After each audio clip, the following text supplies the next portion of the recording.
میری امی کا انتقال جمعے کے دن ہوا اور امی نے 2 مرتبہ کلمہ بھی پڑھا تھا. وفات ہونے سے پہلے اس کی کیا فضیلت ہے؟ من کان آخر کلامہ لا الہ الا اللہ دخل الجنہ.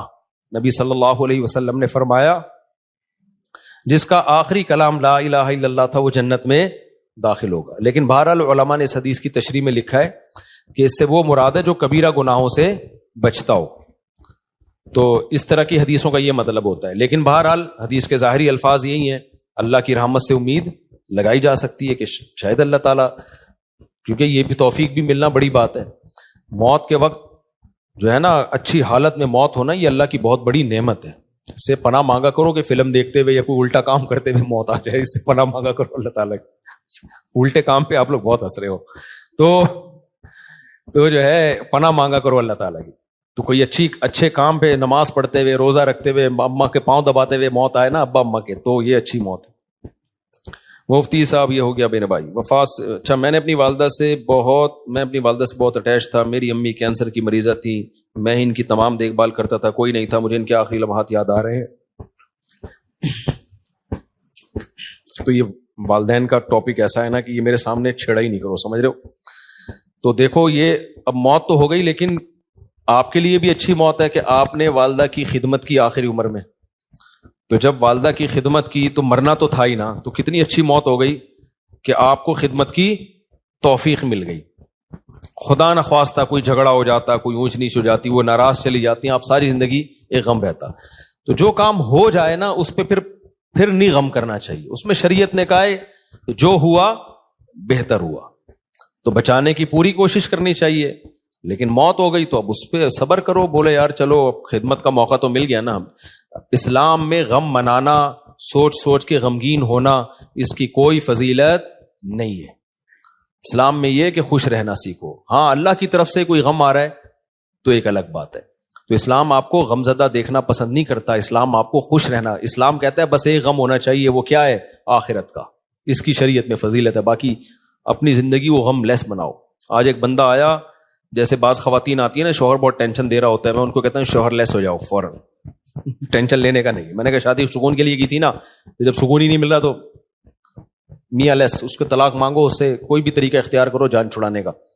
تو کیونکہ بھائی اپنے سکون کے لیے کی ہے نا, ٹینشنوں کے لیے تھوڑی. ہاں تھوڑی بہت ٹینشن تو ہر گھر میں ہوتی ہے. اسی طرح ایک بندہ آیا, وہی چماٹ والا نا, ایک چماٹ لگایا تو بیوی نے 4 چماٹ لگا دیے.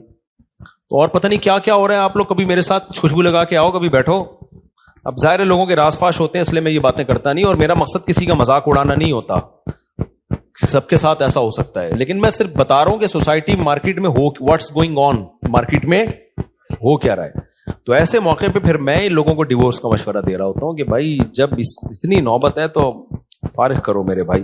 پھر صبر کا فائدہ نہیں ہے ایسے موقع پہ, کیونکہ شادی سکون کے لیے کی جاتی ہے. تھوڑی بہت ٹینشنیں ہر گھر میں ہوتی ہیں, لیکن ٹینشنوں کی بھی ایک لمٹ ہوتی ہے. کچھ بھی نہیں سن رہی, اپنے آپ کو ماتحتی نہیں سمجھ رہی ہے, تمہیں اس نے خانساواں بنایا ہوا ہے, اس کو سمجھانے کی ایک لمٹ ہوتی ہے. 6 مہینے اماں کے گھر بٹھا دو, شاید کچھ دن کے بعد ہدایت مل جائے, پھر بھی نہیں مل رہی تو بھائی تمیز سے علیحدگی اختیار کرو. تو وجہ اس کی ہے کہ اللہ نے ہمیں غمزدہ رہنے کے لیے پیدا بولو نہیں کیا. غم ایک ہی ہونا چاہیے, وہ کون سا ہے؟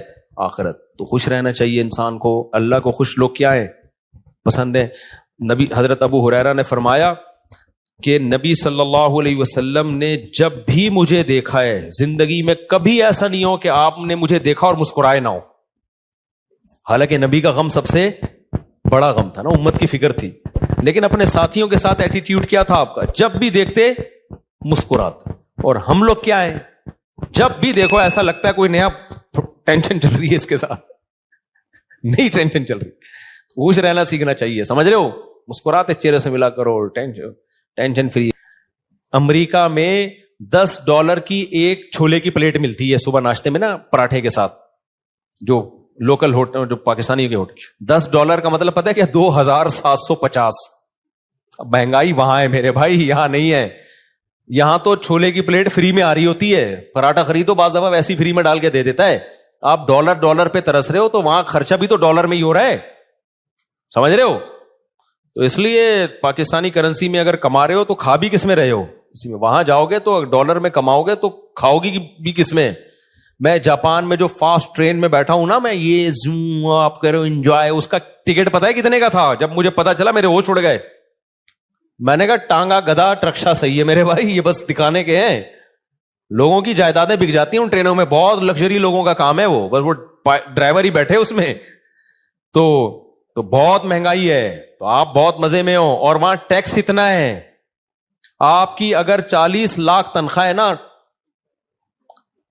1 کروڑ آپ کی اگر تنخواہ, ایک مثال دے رہا ہوں تاکہ کیلکولیشن آسان ہو, تو 43 لاکھ روپے ٹیکس میں دینے ہیں آپ نے. یہاں اتنا ٹیکس تھوڑی ہے.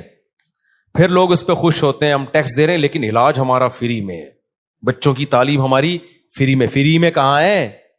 43% تنخواہ کاٹ لی تم سے انہوں نے, اب تمہیں فری میں تھوڑی دے رہے ہیں. آپ کی گورنمنٹ یہاں جتنی مرضی کرپٹ ہے, میں کوئی یہ نہیں کہہ رہا بہت نیک گورنمنٹ, جیسی مرضی ہے, اتنا ٹیکس نہیں ہے میرے بھائی.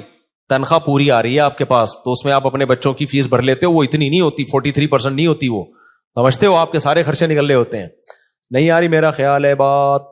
اور پھر زکاتیں بھی لوگ دے رہے ہوتے ہیں, تھوڑے سے گھننے بن جاؤ, اگلا پوری جائیداد نکال کے دے دیتا ہے. یہاں تھوڑا سا گھننا بننا آنا چاہیے, بس یہاں پریکٹس کرو تھوڑی سی. تو اس لیے اتنا ٹینشن والا بات نہیں. ہم کیوں وہاں جا کے فوراً واپس آتے ہیں؟ مزہ ہمیں کہاں آتا ہے؟ بہت اچھے کنٹری ہیں, امریکہ بہت اچھا ہے, جاپان بہت اچھا ہے, مزہ ہمیں کراچی میں ہی آتا ہے. اور یہ جو میں نے ابھی بیان میں کہا نا کہ خاموش, بالکل خاموش, یہ 4 دن خاموشی اچھی لگتی ہے, اس کے بعد کاٹنے لگتی ہے. یہاں ریلیشن ہے, آبادی ہے, ایک بندہ پنجاب والا ملے گا, ایک پشتو والا ملے گا, ایک بلوچی ملے گا, ایک فلانا, ایک میکینک ملے گا, ایک فلانا ملے گا, ایک ڈاکٹر ملے گا, ایک سائنٹسٹ ملے گا, ایک سیاستدان ملے گا. ہر آدمی ہوٹل میں بیٹھ کے ایسے لگے گا یہاں سارے ہی پہنچے ہوئے لوگ ہیں, گپ شپ کا ماحول ہے. یہ سب کچھ وہاں پر نہیں ہے. خاموشی خاموشی خاموشی. ابے 4 دن تک خاموشی اچھی لگتی ہے, اس کے بعد میں نے کہا یار کوئی تھڑے نہیں ہے یہاں پہ, کوئی تھڑے ہوں یہاں پہ, کوئی بیٹھے ہوئے ہوں, کوئی بیٹھک ہو, کوئی گپ شپ ہو نا, ختم. تو ایک رشتہ داروں میں ہوتی ہے وہ بھی رشتے بھی کیا ہو رہے ہیں, ختم ہوتے جا رہے ہیں, وہ بھی شارٹ ہوتے جا رہے ہیں. تو بس ہر آدمی انڈیویجولی لائف گزار رہا ہے, تو ایسے تھوڑی, تو ایسے تو زندگی کا سکون تھوڑی ملے گا. بہت سی چیزیں ہمارے یہاں پازیٹیو ہیں میرے بھائی, بس دعا کرو ہمارے یہاں صفائی ہو جائے اور لا کچھ قانون مضبوط ہو جائے, تو ہم ان سے اب بہت آگے ہیں. یہ 2 ہی چیزیں نہیں ہیں, اور یہ 2 ہی انہوں نے بیڑا غرق کیا ہے ہمارا. لیکن جب وہ تو بیڑا گورنمنٹ نے غرق کیا ہوا ہے نا, ہم تو خوش رہنے پر اللہ نے ہمیں پابندی نہیں لگائی. تو آپ اسی کو انجوائے کرو. دیکھو اب کراچی میں برساتی کھڈے کتنے ہو گئے نا بارش ہوتے ہی. اچھا کلائمیٹ ایسا چینج ہوا ہے کہ بارش بھی عجیب قسم کی ہو رہی ہے. ادھر آ رہا ہے کہ جی سمندری طوفان آ رہا ہے, اور واقعی آیا ہوا بھی ہوگا. اس کے پڑوس والے علاقے میں نلکے میں بھی پانی نہیں ہوگا. وہ کہہ رہے ہم تو سمجھ رہے تھے پورا طوفان آ رہا ہے, پانی پانی, اور ادھر نلکے میں بھی پانی نہیں ہے. عجیب کراچی کا وہ, یعنی بارش ایسے ہو رہی ہے, انڈا موڑ پہ ہو رہی ہے, کلندری چوک پہ نہیں ہو رہی. عجیب ہی سیٹ اپ چل رہا ہے. تو انجوائے کرو اس کو. تو وہ دیکھو کتنے کھڈے ہیں نا, وہ ٹک ٹاکر نے کیسا انجوائے کیا کراچی میں بارش میں. جو کھڈے اتنے بات پہ آپ کو چھلانگے مار کے, تو وہ اس نے اولمپک کی تیاری کر رہے ہیں نا گھر میں, لمبی لمبی چھلانگے مار رہے ہیں. ماں نے پوچھا اولمپک کی, کہہ رہے بعد میں پتا چلا یہ کراچی کے کھڈوں کو کراس کرنے کی ٹریننگ لے رہا ہے. میں نے کہا چلو اتنی ٹینشن میں اس نے. تو اس لیے جس حد تک ممکن ہے خوش رہنے کی کوشش کیا کرو. اللہ کو غمزدہ لوگ پسند نہیں ہے, ہر وقت دکھڑے, یہ ہو رہا ہے, فلانا ہو رہا ہے, ڈمکانا ہو رہا ہے. اور اللہ کو خوش لوگ پسند ہے. ہاں دکھ صرف ایک ہونا چاہیے, وہ کیا ہے بھئی, آخرت میں پتہ نہیں کیا بنے گا. اس کے علاوہ اللہ نہیں چاہتے کوئی دکھ ہو آپ کو. دوسری بات یہ کہ گھروں کے جھگڑوں کو بھی بڑھایا مت کرو. گھروں کے جھگڑوں کو, ہمارے ایک دوست تھے سفر میں, ان کا اپنی بیوی سے پھڈا ہو گیا فون پہ, طبیعت سے چل رہی ہے نا, تیری ایسی کی تیسی. وہ ادھر سے اس کو جواب آ رہا ہے, طبیعت سے پھڈا ہوا ان کا. اور اپنے دوستوں کو بھی بتا رہے ہیں میری بیگم نے یہ. ظاہر ہے سب کے سامنے ہو رہا ہے تو پتہ چلے گا نا دوستوں کو کہ یار کیا ہو گیا. بے یار میرا تیری بھابھی نے دماغ خراب کر کے رکھا ہوا ہے یار, یہ ایسے نا. آدھے گھنٹے کے بعد نارمل بیٹھے ہوئے, چائے چل رہی ہے, گپ شپ چل رہی ہے گھر میں, بیگم اور بیگم, وہ میں آ رہا ہوں پرسوں. وہ دوست نے پوچھا ابے آدھے گھنٹے پہلے تو ایسا لگ رہا تھا کہ طلاق ہو جائے گی تم دونوں میں, ابھی تھوڑی دیر میں ایسا لگ رہا ہے کہ کوئی مسئلہ ہی نہیں ہے. تو اس نے کہا یار میری عادت ہے 15-20 منٹ کے بعد پھڈے کو میں بھول جاتا ہوں, فنش. واقعی یہ جن لوگوں کی عادت ہو نا وہی خوش رہ سکتے ہیں اس زمانے میں. اور جو ناک پہ مکھی بٹھا کے رکھتے ہیں نا اور دل میں لے کے بیٹھ گئے اس نے یہ کیوں بولا تھا، ابے بھائی جو بولا تھا بول دیا ختم کر، جب سنا دیا اس نے بھی سنا دی، اس نے بھی سنا دی، ختم، قصہ ختم، چلو بھائی دوبارہ سے جیسے انجوائے کرو لائف. اور لوگ کہتے ہیں بھی تنبیہ تو ہوئی نہیں، نہ جب یہ پھڈا ہوتا ہے نا اگلے کو خود تھوڑی سی تنبیہ ہو جاتی ہے. آئندہ وہ بولنے سے پہلے اس کو بھی پتا ہے، آپ کو بھی پتا ہے کہ میں یہ بولوں گا اس کی دکھتی رکھ پہ پاؤں رکھ دوں گا میں، وہ یہ بولے گی تو میرے کھوپڑی گھومے گی. تو دونوں تھوڑا تھوڑا ایک دوسرے کی کھوپڑی کا احترام آہستہ آہستہ شروع کر دیتے ہیں. خود ہی شادی شدہ آدمی کی زندگی ایک مینجمنٹ خود بخود آ جاتی ہے. تو اگر آپ جو دل میں لے کے بیٹھ گئے اس نے میرے کو یہ بولا تھا، اس نے یوں کر دیا تھا، اس نے، یار تمہیں ایک واقعہ سناتا ہوں اس سے بس پھر میں بس آپ لوگ سے 2-4 سوال لے کے بیان ختم کرتا ہوں. اس سے بڑا کیا یعنی ایک طرح سے ظلم ہوگا کہ سیدہ عائشہ رضی اللہ تعالی عنہا پر جب تہمت لگی ہے نا، منافقین نے جھوٹی تہمت لگائی، اس میں حضرت مستح رضی اللہ تعالی عنہ جو صحابی رسول ہیں وہ بھی اس پروپیگنڈے کا شکار ہو گئے تھے. وہ بھی منافقین کی باتوں میں آ گئے اور انہوں نے بھی حضرت عائشہ کے بارے میں یہ منافقین سے سن کے الفاظ کہے. حضرت عائشہ بیٹی کس کی ہیں؟ ابو بکر کی. آپ بتاؤ غیرت مند آدمی کو کتنا غصہ آئے گا نا. حضرت ابو بکر حضرت مستح کے ساتھ مالی تعاون بہت زیادہ کیا کرتے تھے کیونکہ رشتہ دار بھی تھے اور غریب بھی تھے. جب حضرت ابو بکر کو پتا چلا نا میری بیٹی کے بارے میں انہوں نے یہ الفاظ کہے ہیں تو حضرت ابو بکر نے قسم اٹھائی کہ آج کے بعد 1 روپیہ نہیں دوں گا. یعنی میں خرچ کر رہا ہوں ان پہ اور میری بیٹی پہ یہ بھی تہمت میں شریک ہو گئے. بعد میں جب قرآن کی آیتیں نازل ہوئیں حضرت مستح نے توبہ کی اور بہت گڑ گڑائے اللہ کے سامنے، توبہ کی. لیکن ابو بکر رضی اللہ تعالیٰ عنہ قسم اٹھا چکے تھے ان پہ میں خرچ نہیں کروں گا، میں نہیں خرچ کروں گا ان کے اوپر. لہذا انہوں نے کہ بھائی ٹھیک ہے آپ نے توبہ کر لی لیکن یہ ہلکا جرم تو نہیں ہے نا. کتنی بڑی شخصیت بھائی، سیدہ عائشہ نبی کی زوجہ بھی ہیں اور ابو بکر کی بیٹی بھی ہیں. تو نبی نے بھی معاف کر دیا ان کو. کتنا بڑا ظرف یار بھائی، جب گڑ گڑا لیے توبہ کر لی ہے تو معاف کر دیا. کیونکہ نبی کے سامنے بڑا ویژن ہے نا. جو چھوٹے یعنی گھروں میں چھوٹے چھوٹے جھگڑوں کو لے کے لمبے چلتے ہیں نا، وہ دنیا میں کوئی بڑا کام نہیں کر سکتے، وہ بس انہی میں الجھ کے رہ جاتے ہیں. تو نبی صلی اللہ علیہ وسلم نے تو معاف کیا ہی، ابو بکر نے معاف نہیں کیا. انہوں نے کہا ٹھیک ہے میں کوئی انتقام نہیں لے رہا لیکن جیسے میں پہلے خرچ کرتا تھا نہیں کروں گا خرچ. سورہ نور کی آیتیں نازل ہوئیں، وَلَا يَأْتَلِ أُولُو الْفَضْلِ مِنْكُمْ وَالسَّعَةِ أَنْ يُؤْتُوا أُولِي الْقُرْبَى وَالْيَتَامَى وَالْمَسَاكِينَ. فرمایا اللہ تعالیٰ نے کہ تم میں جو قرابت دار ہیں تو جن لوگوں نے ان پہ خرچ نہ کرنے کی قسم اٹھائی ہوئی ہے وہ اپنی قسموں کو توڑ دیں. الا تحبون ان یغفر اللہ لکم، کیا تم چاہتے نہیں ہو کہ اللہ تمہاری غلطیوں کو بھی معاف کرے؟ یعنی تم یہ چاہتے ہو نا کہ اللہ تمہاری غلطیوں کو بھی معاف کرے. یہ کس کو تنبیہ ہو رہی تھی؟ ابو بکر کو. اللہ نے نام نہیں لیا. اللہ میاں بھی کیسی دیکھو نصیحتیں کرتے ہیں نا، عزت کا خیال کر کے جنرلی بتا رہے ہوتے ہیں کہ کوئی کسی رشتہ دار پہ خرچ کرتا تھا اور قسم اٹھا لی ہے کہ نہیں کروں گا تو وہ قسم توڑ دے اور خرچ کرنا شروع کر دے، معاف کر دے. وَلْيَعْفُوا وَلْيَصْفَحُوا، چشم پوشی سے کام لیں، درگزر کرے.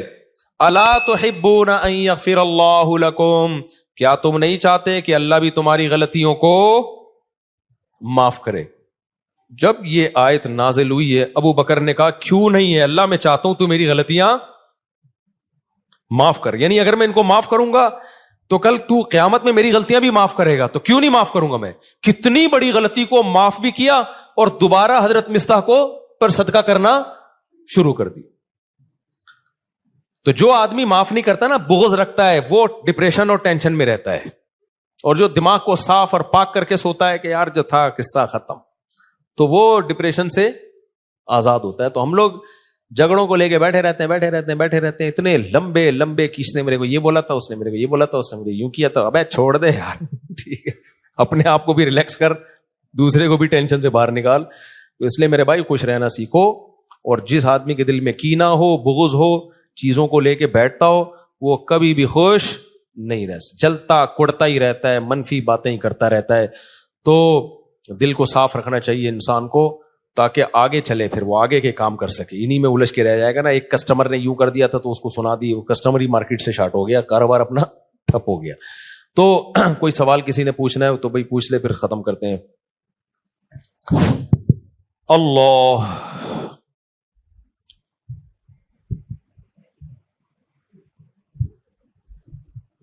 یہ جو میں نے اپنا قصہ سنایا تھا نا اپنے والد صاحب کا, اس پہ لوگوں نے بڑے کلپ چلائے, امریکہ تک میں پھیل گیا. نہیں, میں نے کہا تھا میرے والد صاحب سے تھوڑی میں نے اونچی آواز میں بات کی, آج کے بیان سے متعلق ہے یہ. میں نے بتایا تھا نا میری ایک دفعہ والد صاحب سے اونچی آواز میں بات ہوئی تو میں نے سوتے ہوئے والد صاحب کو اٹھا کے معافی مانگی. یہ کلپ بڑا وائرل ہوا, اچھا ہے. اس میں ایک بات میں بتانا بھول گیا تھا جب کلپ وائرل ہو ہی گیا. ایک منٹ بیٹا, یہ عمل میں نے اپنے بڑے بھائی کو دیکھا تھا یہ کرتے ہوئے. میرے بڑے بھائی کے ساتھ اس طرح والد صاحب نے ایک دفعہ ہاتھ بات اٹھایا تھا ان کے اوپر, تو شاید ان کی زبان اڑ گئی تھی. تو میں نے اپنے بڑے بھائی کو دیکھا کہ انہوں نے جا کے والد صاحب سے معافی مانگی. تو یہ میں بتا رہا تھا نا کہ جو چیز دیکھتا ہے انسان وہ سیکھتا ہے. تو مجھے اپنے بڑے بھائی کا یہ عمل میرے دماغ میں انسٹال ہو گیا تھا کہ یار اگر بڑوں سے کبھی ایسا ہو بھی جائے تو معافی مانگی جاتی ہے.